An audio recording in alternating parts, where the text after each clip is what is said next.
I just ate some peanut butter. That was a dumb thing to do. I might not be able to speak. Anyhow, this is not a movie review. So if some outsider comes along here and tries to say I'm doing a terrible movie review, God, these dogs are getting worse. This is not a movie review. Just sharing my opinion. Some months back, I saw the trailer, promo, whatever, advertisement for One Battle After Another, Leonardo DiCaprio.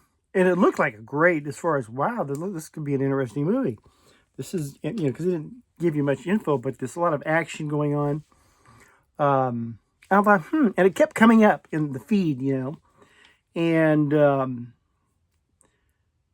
DiCaprio is a good actor. Forget what he does off camera, but he's a pretty good actor in the right role.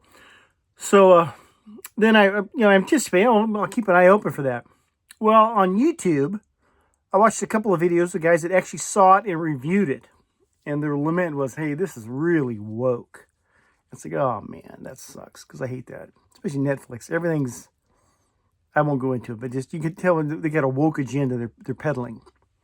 And so that kind of turned me off, and I didn't think much of it. And a friend of mine came by. We always talk movies. He says, hey, have you seen that One Battle After Another? I said, nah, I heard it's woke. He says, it's not that bad.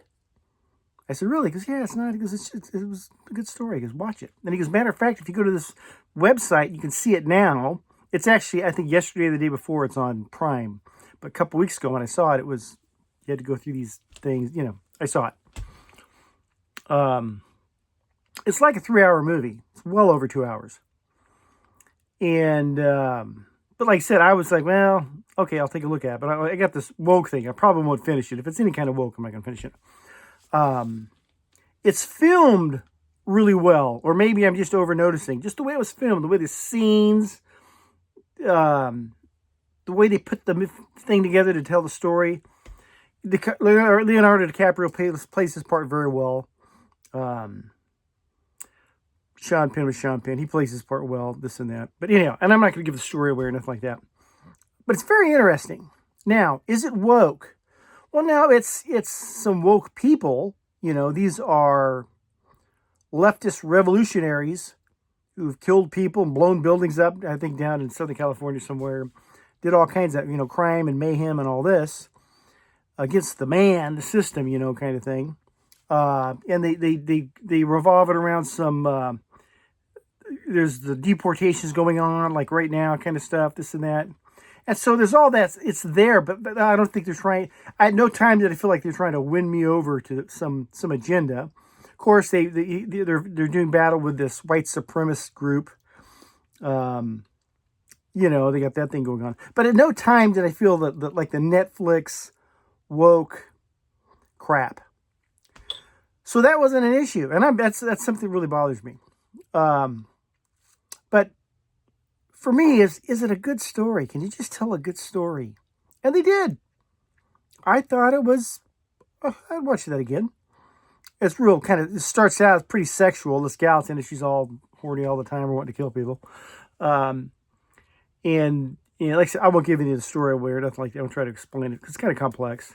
It's kind of a weird romance thing going on. A lot of action. But as far as just a good story, I don't think you'd walk away from it, feeling cheated or something like that. It kept me entertained. I watched it till the end. Like I said, it was a long movie. And the whole time I'm thinking, yeah, I'll keep watching. It's pretty good. What's his name? Benicio, you know who it is. The guy from the Benicio del Toro, whatever the guy's name is. Anyhow, he's played a really good part.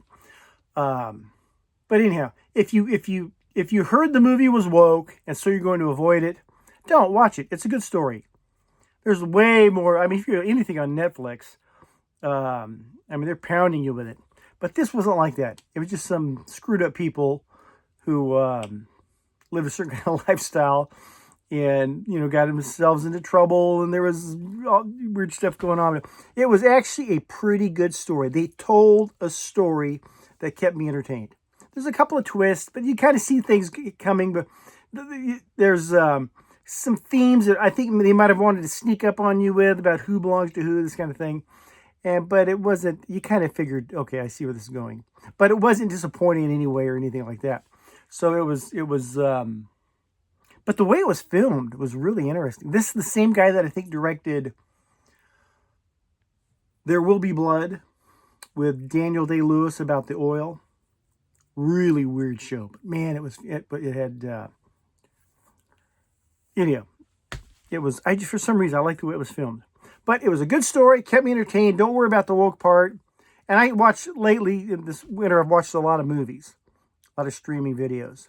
And I'm disappointed most of the time. This did not disappoint me. I'm really critical of this stuff.